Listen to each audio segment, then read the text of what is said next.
¿cómo es posible que haya un Dios creador, que sea creador de todo, y salve nada más una parte de su creación? El Señor, creador de todo, salva todo. Y antes de Abraham, ¿había historia de salvación? Contestamos, no. Historia de salvación empieza con Abraham. ¿Y dónde va a terminar? Cuando termine el último hombre.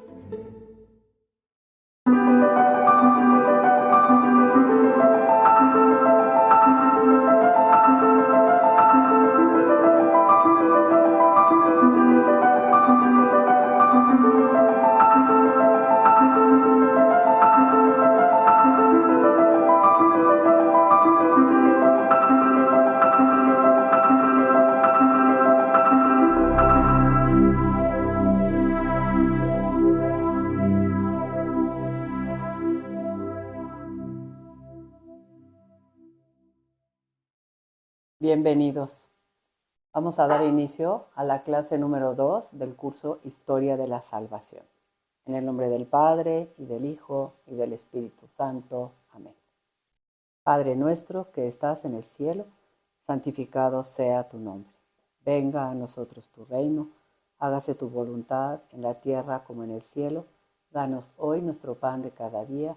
Perdona nuestras ofensas, como también nosotros perdonamos a los que nos ofenden. No nos dejes caer en la tentación y líbranos del mal.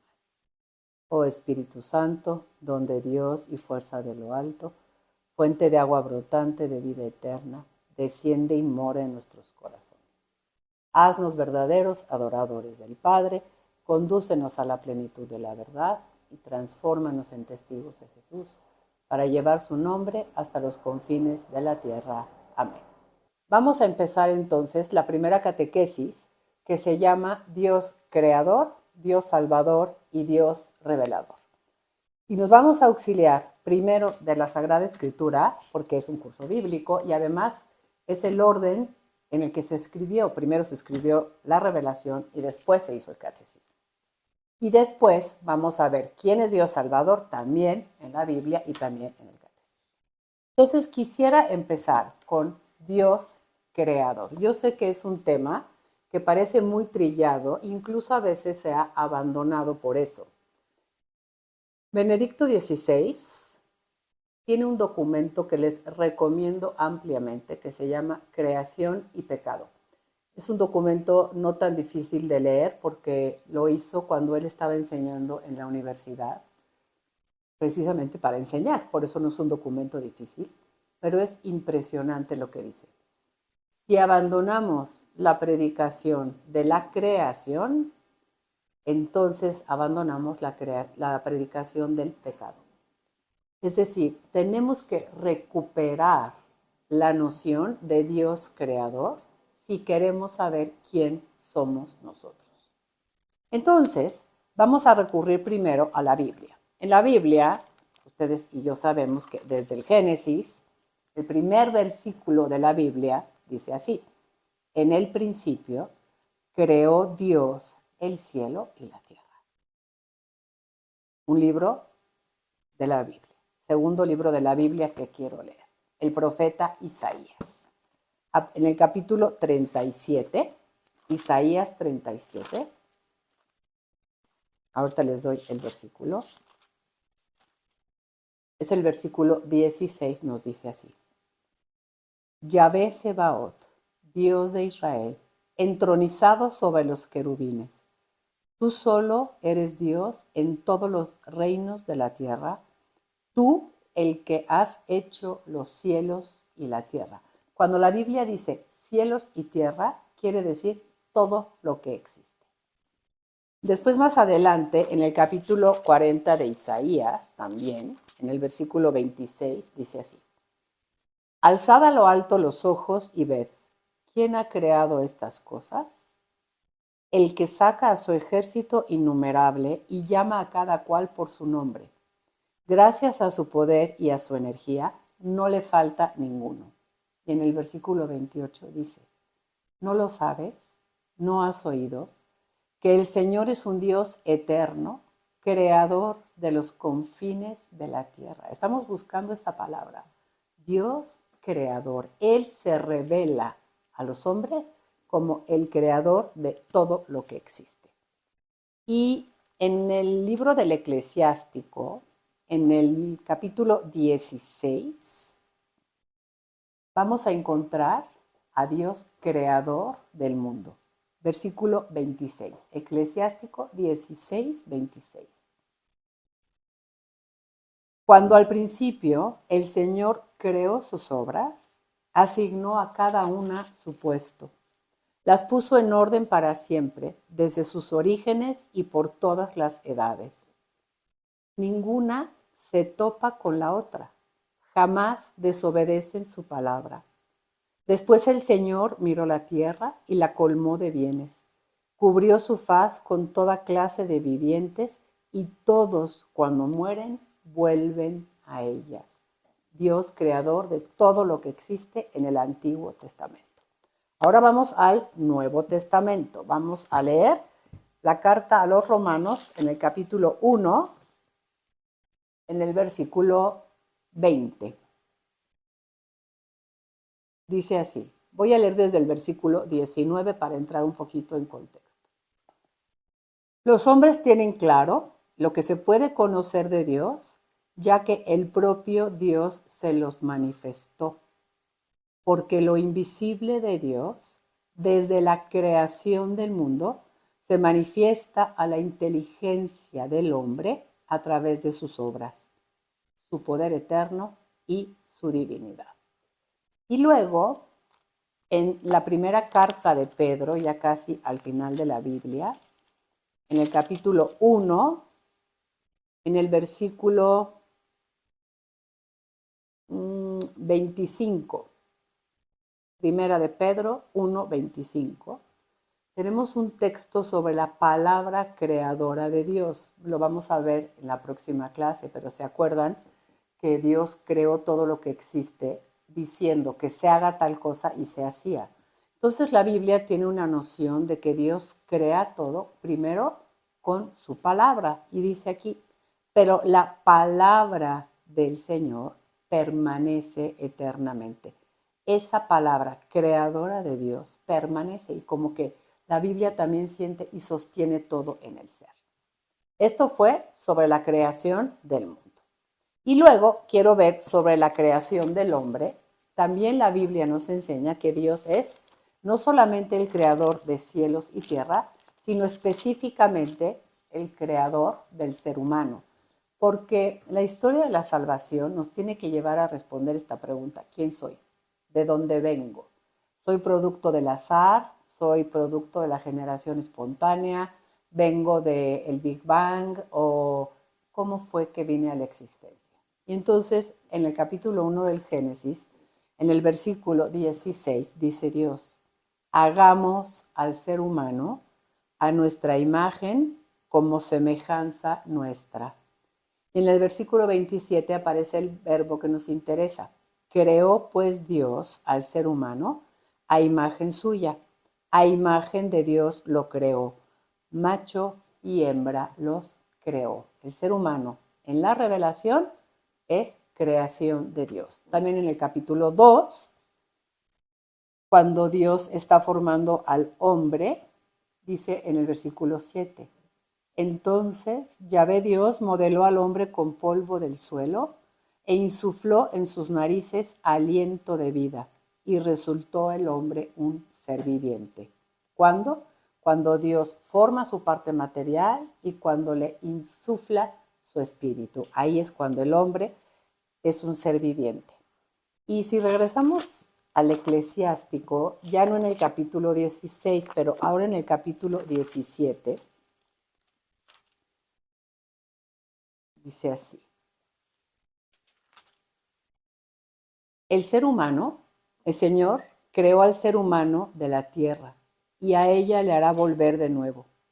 Les asignó días contados y un plazo fijo, y les concedió también el dominio de la tierra. Los revistió de una fuerza como la suya, a su propia imagen los creó. Hizo que todo ser viviente le temiese para que dominara sobre fieras y aves. Les formó lengua, ojos y oídos, y les dio un corazón para pensar. Los llenó de saber y de inteligencia. Les enseñó el bien y el mal. Fijó su mirada en sus corazones para mostrarles la grandeza de sus obras. Versículo 11. Les concedió además el conocimiento y les dejó en herencia una ley de vida sobre la creación del hombre. Y en el Nuevo Testamento tenemos un texto en Hechos de los Apóstoles, en el capítulo 17, en el versículo 28, en el que San Pablo habla de Dios creador. Voy a leer Hechos de los Apóstoles, capítulo 17, voy a leer del versículo 24 hasta el 28.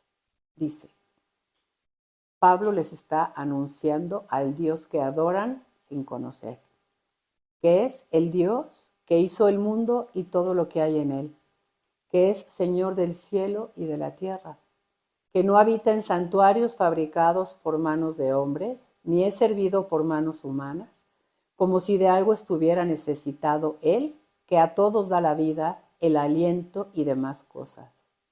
Él creó de un solo principio todo el linaje humano para que habitase sobre toda la tierra y fijó los límites determinados del lugar donde habían de habitar cada uno. Es como afirmación de la Sagrada Escritura, tanto en el Antiguo Testamento como en el Nuevo Testamento, de el hombre y el cosmos entero creados por Dios.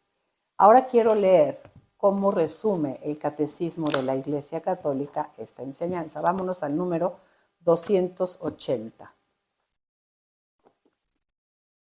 Voy a leer. Dice así. La creación es el fundamento de todos los designios salvíficos de Dios, el comienzo de la historia de la salvación, que culmina en Cristo. Inversamente, el misterio de Cristo es la luz decisiva sobre el misterio de la creación y revela el fin en vista del cual, al principio, Dios creó el cielo y la tierra. Y después en el número 282 nos dice, la catequesis sobre la creación reviste una importancia capital. Se refiere a los fundamentos mismos de la vida humana. ¿Por qué tengo que conocer esta catequesis sobre la creación? Porque se refiere a los fundamentos mismos de la vida humana y explicita la respuesta de la fe cristiana a la pregunta básica que los hombres de todos los tiempos se han formulado. ¿De dónde venimos? ¿A dónde vamos? ¿Cuál es nuestro origen? ¿Cuál es nuestro fin? ¿De dónde viene y a dónde va todo lo que existe? Las dos cuestiones, la del origen y la del fin, son inseparables. Son decisivas para el sentido y la orientación de nuestra vida y de nuestro obrar. Primera parte, Dios creador. Ahora vamos a ver este texto que está en Segunda de Macabeos, en su Biblia, porque en los textos que hemos leído no leímos que todos fuimos creados de la nada. Y ese es un texto que está en el segundo libro de los Macabeos, no está en el Génesis, pero lo tenemos en la Revelación, para saber de dónde salimos. Porque según hay un salmo muy bonito, que es el Salmo 50, que todo el mundo lo conoce, el Miserere, que dice esta frase, crea en mí, Señor, un corazón puro. Y si uno se va a la nota de la Biblia de Jerusalén, dice, crear es traer a la existencia algo maravilloso que antes no existía. Y eso solamente lo puede hacer Dios. Entonces, en Segunda de Macabeos, en el capítulo 7, en el versículo 28, una madre le dice a su hijo que está muriendo, te ruego, hijo, que mires al cielo y a la tierra, les recuerdo, que mires todo lo creado. Y al ver todo lo que hay en ellos, sepas que a partir de la nada lo hizo Dios y que también el género humano ha llegado así a la existencia. Todas las demás naciones, todas las demás religiones hablan de una materia preexistente a partir de lo cual es hecha toda la creación y a partir de la cual es creado el hombre. La Biblia afirma que nosotros fuimos de no ser a ser. Fuimos creados a partir de la nada. Pero como dice el Salmo, somos una obra maravillosa creada por el único Dios creador. Y todo lo que Dios ha creado, nos dice la Sagrada Escritura, lo ha creado con sabiduría. Vamos a buscar el libro de los Proverbios. Y en el capítulo 8 tiene un apartado muy bonito sobre Dios que crea todo con su sabiduría. Dice así: desde la eternidad, capítulo 8 de Proverbios, versículo 23. Yo, la sabiduría, desde la eternidad fui formada, desde el principio, antes del origen de la tierra. Fui engendrada cuando no existían los océanos, cuando no había manantiales cargados de agua, antes que los montes fuesen asentados, antes que las colinas, fui engendrada. No había hecho aún la tierra ni los campos, ni el polvo primordial del orbe, pero cuando colocaba los cielos, ahí estaba yo. Cuando trazaba la bóveda sobre la superficie del océano, cuando sujetaba las nubes en lo alto, cuando afianzaba las fuentes del abismo, cuando marcaba su límite al mar para que las aguas no desbordaran sus orillas, cuando asentaba los cimientos de la tierra, yo estaba junto a él como aprendiz. Dios crea todo con su sabiduría. Entonces, ¿qué nos enseña la fe cristiana a través de la revelación sobre el hombre? Hay un creador que es Dios, que crea todo lo que existe y que es creador también de todo el género humano. El segundo punto de esta primera catequesis se va complicando la cosa, es Dios salvador. Hoy usamos más la palabra liberador que salvador, pero es muy, muy importante esta noción. Si Dios es creador de todo lo que existe, nos tenemos que preguntar, ¿salva nada más al hombre o salva a todo lo que existe? Hay muchos textos en la Escritura que nos aclaran esto. Vamos a ver primero sobre la salvación del hombre, pero también vamos a leer sobre la salvación de la creación, porque nosotros no captamos que todo lo que Dios ha creado también lo quiere salvar. Tenemos una noción de salvación que es como relativa nada más al perdón de los pecados. Y entonces podríamos decir, pues las piedritas, qué pecados tienen que necesiten ser salvados. Pero como sea, no sabemos. La Escritura afirma que Dios, creador de todo lo que existe, salva también todo lo que existe. Entonces, primero voy a leer ese designio salvífico de Dios en la primera carta de Timoteo, escrita por San Pablo, en el capítulo 2, en el versículo 5. No, versículo 3. Primera de Timoteo, capítulo 2, versículo 3, dice así: esto es bueno y agradable a Dios, nuestro Salvador, que quiere que todos los hombres se salven y lleguen al conocimiento pleno de la verdad. Y da la razón, porque hay un solo Dios y hay un solo mediador entre Dios y los hombres, Cristo Jesús, hombre también, que se entregó a sí mismo como rescate por todos. Es un texto que nos habla de Dios Salvador, que quiere que todos los hombres se salven, ¿no? Si leyéramos el Evangelio de San Juan, en un texto muy conocido de muchos de nosotros, en el capítulo 3, en el versículo 16, dice así: porque de tal manera amó Dios al mundo, que entregó a su Hijo unigénito, para que todo el que crea en Él no perezca, sino que tenga vida eterna. Dios, que creó a todos los hombres, quiere que todos los hombres vivan eternamente. Y entonces leemos en el catecismo cómo nos sintetiza la fe esta enseñanza. Vamos a buscar el número 74 del catecismo. Y fíjense cómo nuestra catequesis lleva el mismo orden que nos enseña la Iglesia. Leo en la página, el número 74. Dios quiere que todos los hombres se salven y lleguen al conocimiento de la verdad. Y esa verdad, dice el catecismo, es el conocimiento de Cristo Jesús. Es preciso, pues, que Cristo sea anunciado ¿a quién?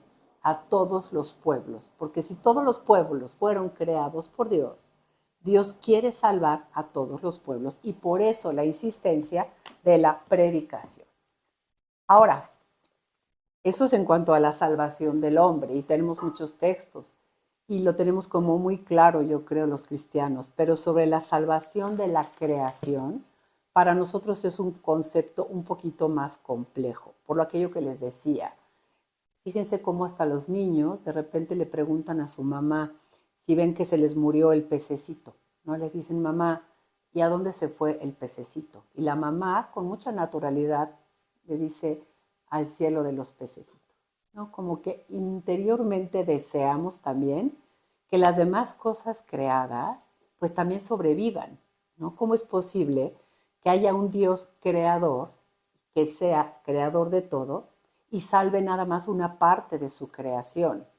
El Señor, creador de todo, salva todo. Les voy a leer un texto muy complicado de San Pablo, pero él lo afirma ahí. Luego un texto más bonito de Isaías, que dice que es diferente, pero más fácil. Primero Pablo. En el capítulo 8 de la epístola a los Romanos, en el versículo, vamos a leer desde el versículo 18 para entrar en contexto. Dice San Pablo. Soy consciente de que los sufrimientos del tiempo presente no se pueden comparar con la gloria que se ha de manifestar en nosotros.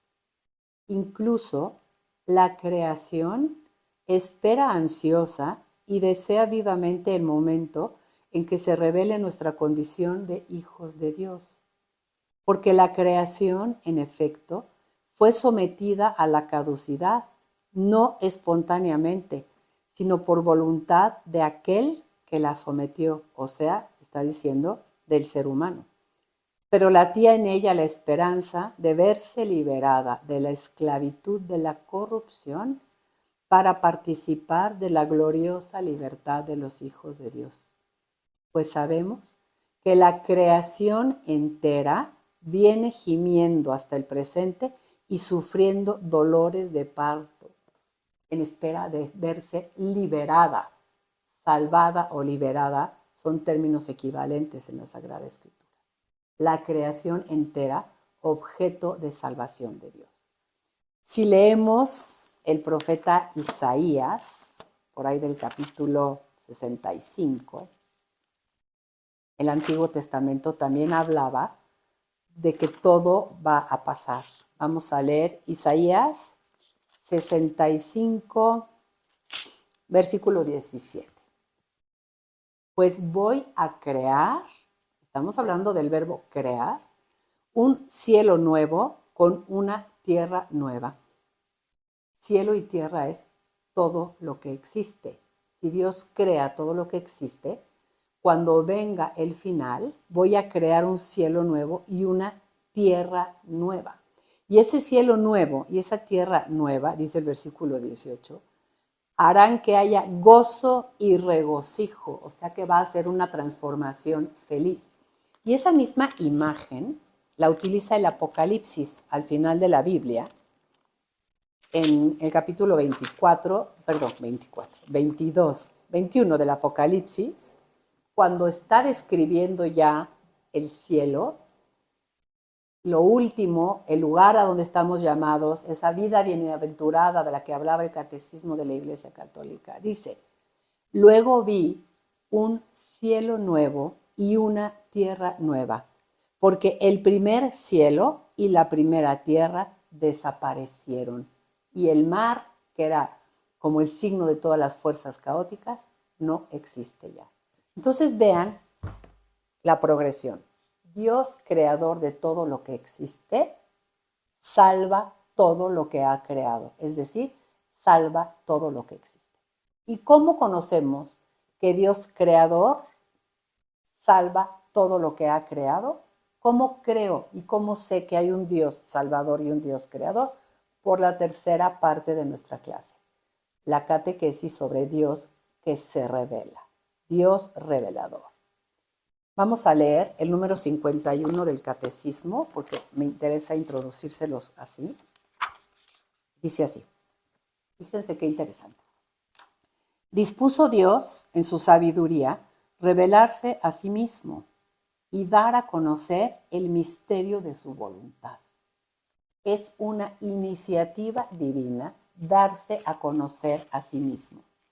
Vamos a ir viendo cómo hay dos momentos de la revelación. Vamos a pensar en personas que vivieron antes de Abraham, porque con Abraham va a empezar la historia de la revelación. Pero antes de Abraham nos preguntamos, ¿Dios se revelaba o no se revelaba a los hombres? Y la respuesta es sí. Ya habíamos leído en Romanos 1:20 cómo dice que Dios puede ser conocido por la razón humana a través de las cosas creadas. Y a eso le llamamos la revelación natural, por la cual el hombre puede conocer la existencia de Dios, su poder y su divinidad. Pero por la pura razón, el hombre no puede conocer cómo es ese Dios que se ha revelado. Y para eso Dios toma la iniciativa y se revela primero ¿a quién? A Abraham. Dice el catecismo en el número 286. Vean qué bonito dice. La inteligencia humana puede ciertamente encontrar por sí misma una respuesta a la cuestión de los orígenes. En efecto, la existencia de Dios creador puede ser conocida con certeza por sus obras gracias a la luz de la razón humana, aunque este conocimiento es obscurecido y puede ser desfigurado por el error, porque la mente humana no es perfecta. Por eso, la fe viene a confirmar y a esclarecer la razón para la justa inteligencia de la verdad. Es decir, el hombre necesita conocer a través de la razón y eso puede ser un conocimiento racional de la existencia de Dios. Pero saber cómo es ese Dios, por más que yo contemple la creación, atardeceres, el crecimiento de una planta, no voy a saber cómo es ese Dios si Él no me lo revela. Quiero que vean la imagen que está apareciendo en este momento y fíjense cómo hay dos tipos de revelación. La revelación natural, que es una revelación que, como nos dice la Escritura, siempre ha existido, y otra que es la revelación pública, que empieza con Abraham. Esta revelación pública que empieza con Abraham termina y culmina en Jesucristo. Y nos va a enseñar el Catecismo de la Iglesia Católica, no hay que esperar ya ninguna otra revelación, porque en Jesús está la plenitud de la revelación. Y en Jesús y en la revelación pública está todo lo que necesitamos saber. Partimos de la revelación natural y tenemos también la revelación pública. La revelación natural nos va a enseñar qué conoce el hombre y cómo es eso que el hombre conoce, nos los va a enseñar la revelación pública. Lo pongo en palabras más fáciles. Yo puedo, como ser humano, concluir que hay un Dios o muchos dioses, como eran los hombres primitivos. Pero saber cómo es ese Dios, no lo puedo saber si Él no me lo revela. Y Dios, nuestro Dios, ha querido revelarse en la creación y en la historia, en la revelación natural y en la revelación pública. ¿Y dónde nosotros encontramos esta revelación de Dios? Contestamos, en la Sagrada Escritura, pero también en la Sagrada Tradición. ¿Qué es la Sagrada Tradición? Porque la Sagrada Escritura es muy fácil ubicarla, pero ¿qué es la Sagrada Tradición? Quiero leer el número 83 del Catecismo, que nos enseña que la revelación hay una fuente común que es Dios, que se revela en la Sagrada Escritura, pero también en la Sagrada Tradición, dice. Número 81 del Catecismo. Hay dos modos distintos en los que se transmite la revelación. Primero, la Sagrada Escritura, que es la palabra de Dios en cuanto escrita por inspiración del Espíritu Santo. Y segundo, la tradición, que recibe la palabra de Dios encomendada por Cristo y el Espíritu Santo a los apóstoles y la transmite íntegra a los sucesores de los apóstoles. Vean el camino de Jesús a los apóstoles y de los apóstoles a sus sucesores, para que ellos, iluminados por el Espíritu de la verdad, la conserven, la expongan y la difundan fielmente en su predicación. Ahora bien, estas dos fuentes de revelación que tenemos, que están tan unidas y tan compenetradas, las dos, Sagrada Escritura y Sagrada Tradición, ¿quién nos las enseña? ¿A quién le fue confiado eso que se conoce como el depósito de la fe, que se encuentra en la Sagrada Escritura y en la Sagrada Tradición? Respuesta: en el magisterio de la Iglesia. Leo el número 83. La tradición de que hablamos aquí es la que viene de los apóstoles. Número 84. El depósito sagrado que está contenido en la Sagrada Tradición y en la Sagrada Escritura, el depósito de la fe, lo que nosotros creemos, fue confiado por los apóstoles al conjunto de la Iglesia. Jesús se lo confió a los apóstoles se lo confían al conjunto de la Iglesia. Y el que tiene el oficio de interpretarlo es el magisterio de la Iglesia. Dice el número 85. El oficio de interpretar auténticamente la palabra de Dios, oral o escrita, ha sido encomendado solo al magisterio vivo de la Iglesia, el cual lo ejercita en nombre de Jesucristo, es decir, a los obispos en comunión con el sucesor de Pedro, el obispo de Roma. Es decir, nosotros cristianos católicos no tenemos el principio de libre interpretación, sino que dependemos de la interpretación que le dé el magisterio de la Iglesia. Pero termino con este número, 86. El magisterio no está por encima de la palabra de Dios, sino a su servicio, para enseñar puramente lo transmitido, pues por mandato divino y con la asistencia del Espíritu Santo, lo escucha, lo custodia y lo explica. Y de este único depósito de la fe saca todo lo que propone como revelado por Dios para ser creído. De modo que lo que nosotros cristianos, católicos, apostólicos creemos está revelado en la palabra de Dios, pero la palabra de Dios en la Sagrada Escritura y en la tradición de la Iglesia, y lo conozco y lo interpreta para mí el magisterio de la Iglesia. Por último, vean la lámina que está apareciendo en sus pantallas. Y fíjense cómo una cosa es hablar de salvación y otra cosa es hablar de historia de la salvación. Una cosa es hablar de revelación natural y otra cosa es hablar de revelación pública. Y nos preguntamos, ¿de cuándo a cuándo dura la historia de la salvación? Contestamos, como historia es a partir de que Dios se le revela a Abraham, porque es el momento a partir del cual tenemos documentos que hablan de Abraham al que Dios se le revela. Y antes de Abraham, ¿había historia de salvación? Contestamos, no. Historia de salvación empieza con Abraham. ¿Y dónde va a terminar? Cuando termine el último hombre. Pero la salvación de Dios ¿es a partir de Abraham o es para todos los hombres? Si nos acordamos de Primera de Timoteo, Dios quiere que todos los hombres se salven. Entonces, la salvación de Dios, como pueden ver, va desde la aparición del hombre hasta que aparezca el último hombre sobre la tierra. La historia de la salvación va de Abraham hasta que termine la historia de los hombres. Lo mismo pasa en el caso de la revelación. La revelación natural ha existido desde que apareció el hombre sobre la tierra y terminará hasta el fin del mundo. Pero la revelación pública que fundamenta la fe de la Iglesia, que está en la Sagrada Escritura y en la Sagrada Tradición, empezó con Abraham, empieza en el mismo momento que la historia de la salvación y termina a fines del siglo I cuando se escribe el último libro del Nuevo Testamento.